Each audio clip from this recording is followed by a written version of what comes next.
Well, I am going to say it one more time. I thank you, Myrtle. I really appreciate your support. No, it's nothing. It was nothing, darling. It is. Don't be silly. I mean, you gave up everything, Myrtle.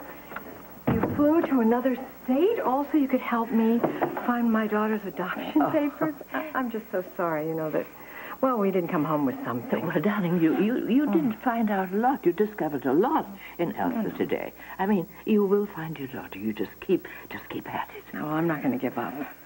You know, I was hoping, I know it sounds silly, that there'd be a file just sitting there with my name on it, and it would have all the information I need to find her. Your daughter's name, it could be in Dr. Pendergast's Bible. Yes, I hope so. You know what? I'm going to go upstairs. I have a lot to think about. It's been a big day. All right. Thanks again. Yeah. Okay.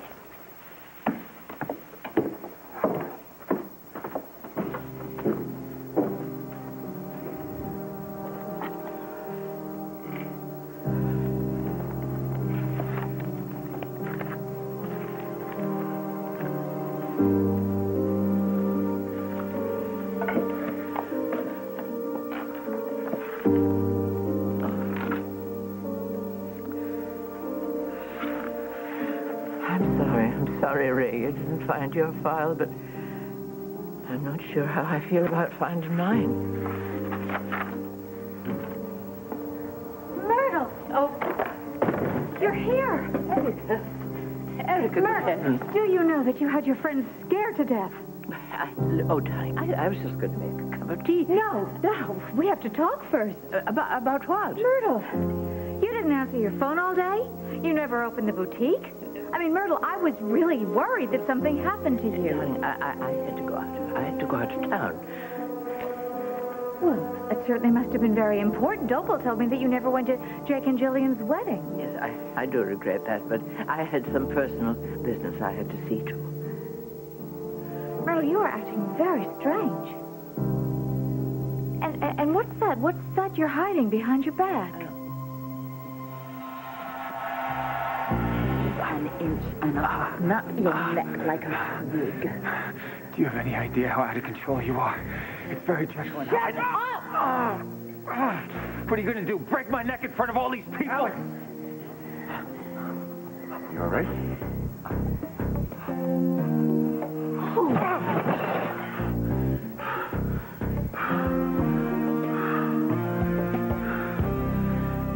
What did you do to her? What did I do to her? Any more of this? She nearly snapped my neck.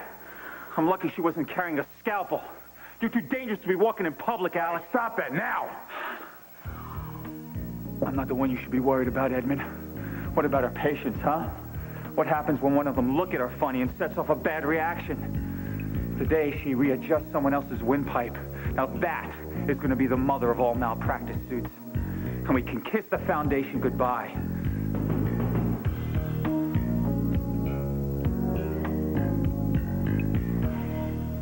Erica, I'm sorry if I upset you. I just came in the door. I haven't answered the phone. I haven't even checked my voicemail. Well, where have you been? Well, I had to go out of town unexpectedly.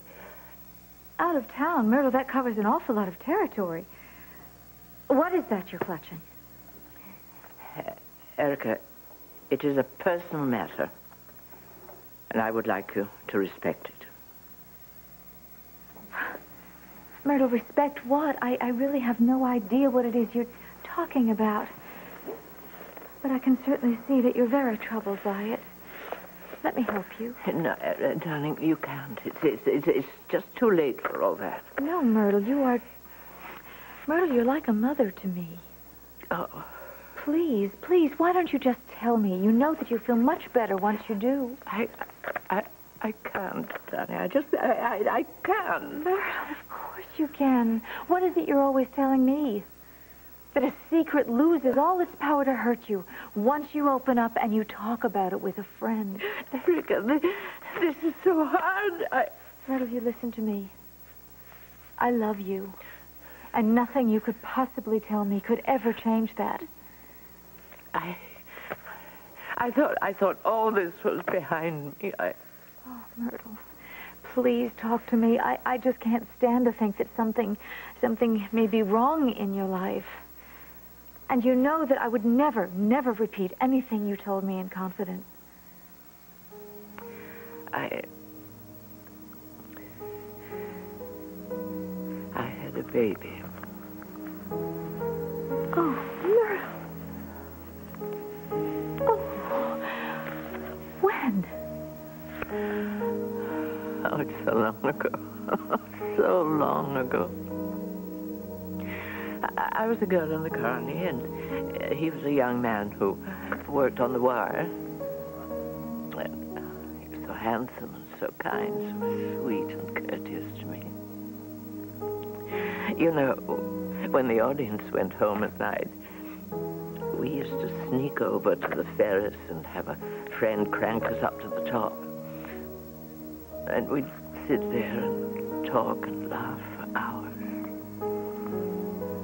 Just look at the stars over the prairie.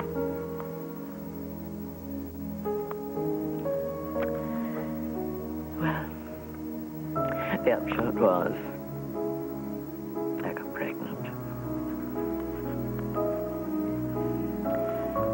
You know, he was my first love.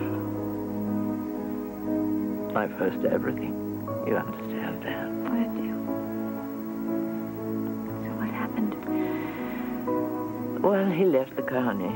I mean, that happened quite often. Nobody was surprised when people moved. But he left before I could tell him that I was going to have his child. Oh, you poor thing. So there I was. I had no one to talk to. The county boss was very good. He said I could stay on, and I did. And then a few months later, in a little place called Elsa, Illinois, I gave birth to the most beautiful baby girl. Oh, Myrtle. Oh, Myrtle. I'm so sorry.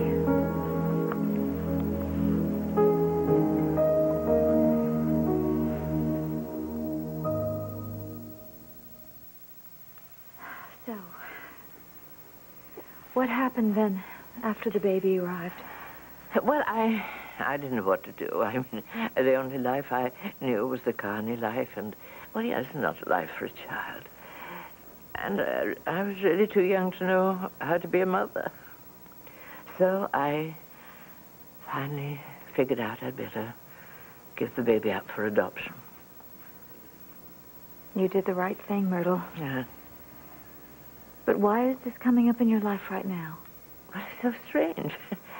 Well, now that it's out, it's not a secret. But Ray Cummings, she has been searching for her baby, a baby girl that she thought had died at birth. I didn't know.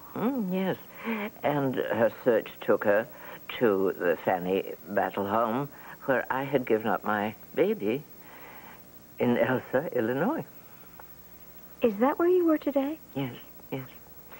I knew Ray would be going through the files, and I was afraid she might, come across mine. So I got there this morning and picked it up just before she could see it. You were able to do that? Mm-hmm. Did you show it to Ray? No. No, I felt too ashamed. Is that what you were hiding behind your back earlier? Yes. Oh, Myrtle. This is it. Did you read it? No, I glimpsed at it. She was adopted by a couple in St. Joseph, Missouri. It's so weird. Because I can't remember the name of the street with Pine Valley Library is on. But I can remember the name of every tiny little town in the Midwest that was the Carney Circuit. Myrtle, tell me something. What do you intend to do with this information? I don't know. For years, every day of my life. I've thought about her, prayed that she was cared for. But, you know, I never dared look for her. But, well, now, you know, I've got names and addresses. Oh, no, Myrtle. Don't even think about that. No, no, no. The best thing you can... The only thing you can do with this is burn it. Burn what?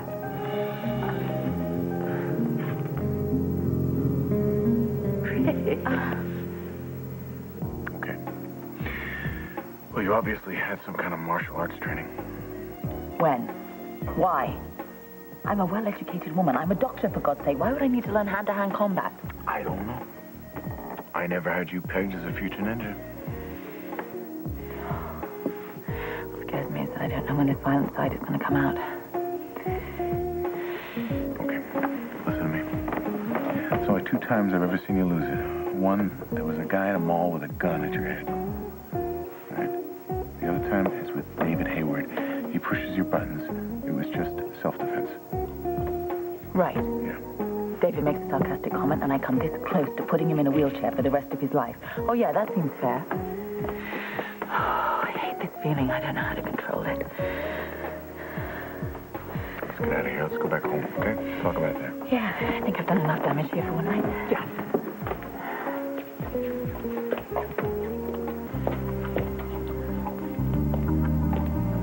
What are you doing?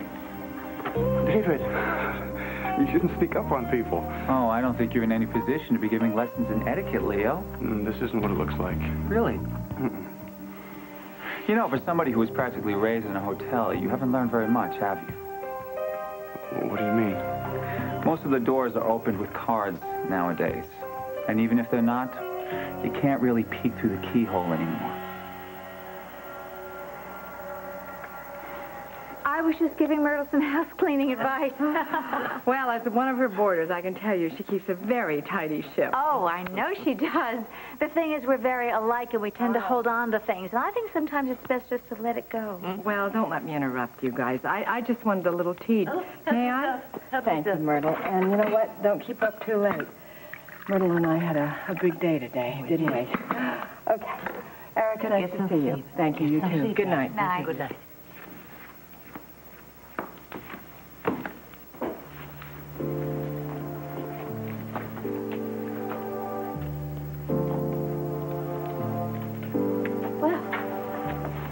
She acts like she owns the place. Listen to me, Myrtle. I understand how tempted you are. I know you want to find out about your daughter. You want to see how she turned out. And I know that you want to tell her how very sorry you are that you had to give her up. You're right in all counts. Well, I have 3 very important words for you, Myrtle. Don't do it. Darling, this file has information about my own flesh and blood. I must pursue it. Myrtle, it will cause you nothing but pain and suffering. I mean, if your daughter had to face any hardships whatsoever, you will just face this unbearable guilt. And even if she had a fairy tale of a life, you will never stop kicking yourself for what you had to give up. Darling, it'd be no worse than the anguish of not knowing. Myrtle, it could be 10,000 times worse. And you have such a full life, Myrtle. And I'm like a daughter to you. That should be enough. I adore you. I adore you. You know that. Yes. You have to understand you cannot go back and fix things that happened years ago. Now, promise me, Myrtle, promise me you will drop it. Well, I'll sleep on it. All right. I feel very, very bad, Myrtle, that you've had all of this just weighing on your heart for all these years. I just want to make sure that you have no more pain. I know. And I'll tell you something. If my daughter has turned out to be half as good as you, she's going to be a very wonderful woman. Thank you. Well, good night. And call me. Call me later if you can't I'll sleep. call you in the morning. And thank you for taking care of me tonight. Of course. Thank you so much. All right.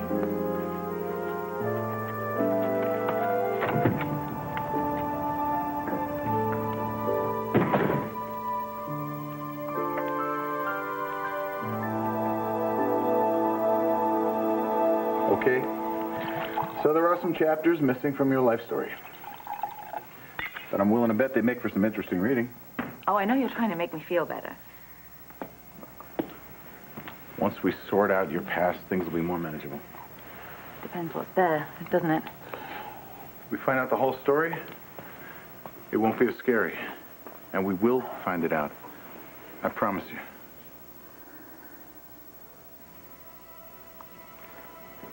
I don't know what I would have done without you.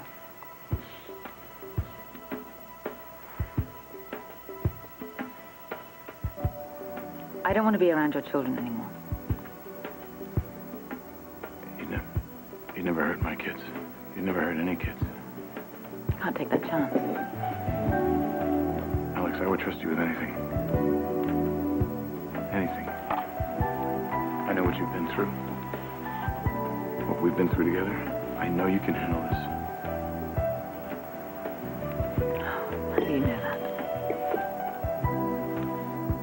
If Dimitri told you to trust him, wouldn't you?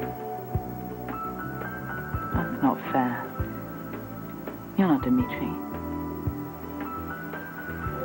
You're a completely different man.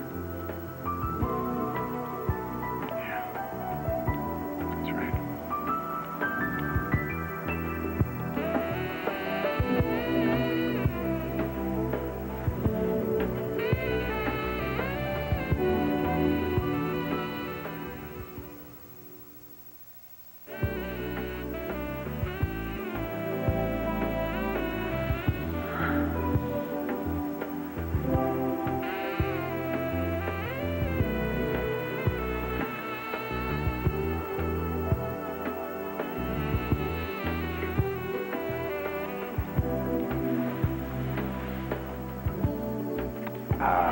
Alex, I was, You all right? Yeah?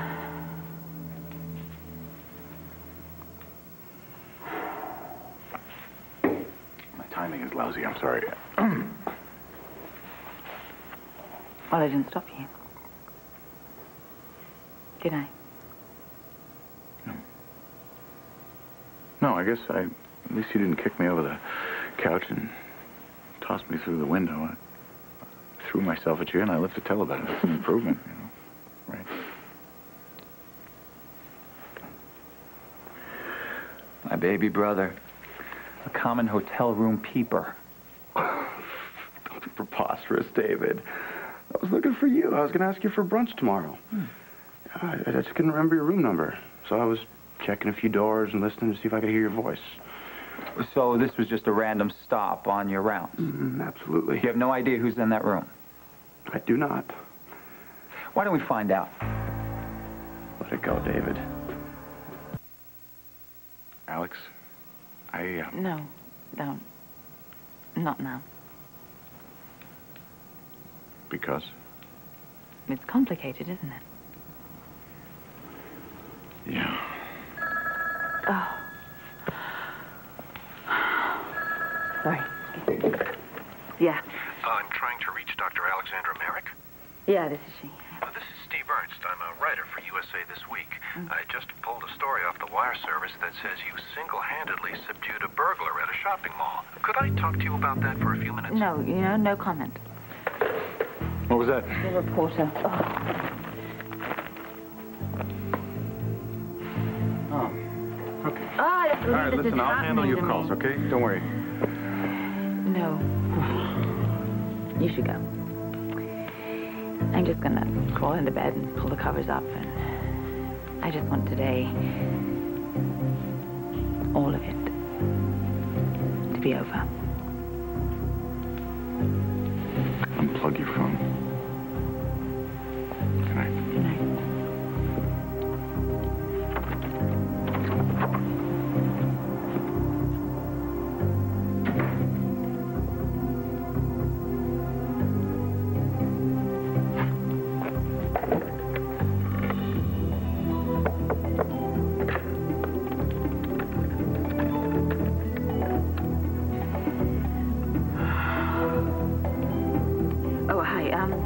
I'd like a flight, please, to London.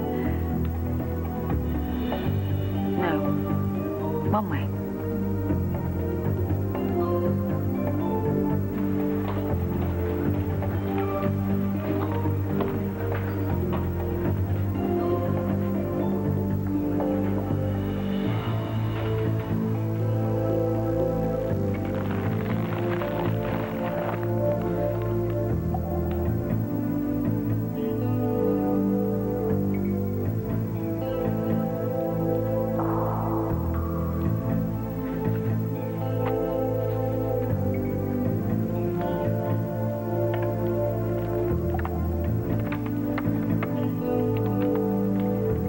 operator, what is the area code for St. Joseph, Missouri?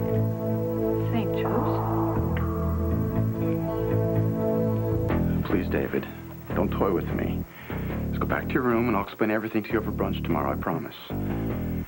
I can't wait to hear that story. Okay, then. Good night. Oh, and Leo, 906. It's my room number.